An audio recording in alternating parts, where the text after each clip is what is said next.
Toto Wolff has planted his flag in the sand as the debate over Max Verstappen and Lando Norris's battle rages on. Toto Wolff has stated that Max Verstappen's generous interpretation of the racing regulations in his battle with Lando Norris in Austria was only natural, suggesting that the FIA's vague guidelines were partially at fault for the contact. Norris and Verstappen were fighting for the lead of the Austrian Grand Prix, and after several close calls, they made contact on lap 64 with the Red Bull driver creeping over to the left under braking and taking the space away from his rival in the process. Since the collision, debate has broken out in the paddock regarding whether or not Verstappen seriously overstepped the mark with his aggressive defensive driving. For his part, the reigning champion defended himself to the hilt.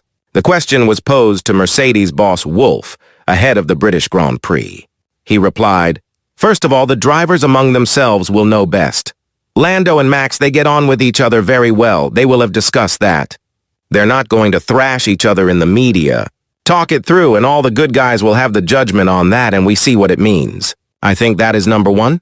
Number two is there is a set of regulations, and those regulations give the boundaries to the drivers, what is on and what is not.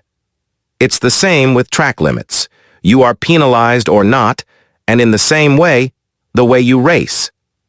And I think with the regulations maybe a little bit vague or interpretations differ from time to time, it's clear that the really good ones are going to push this as much as they can, and then we can end up in similar situations.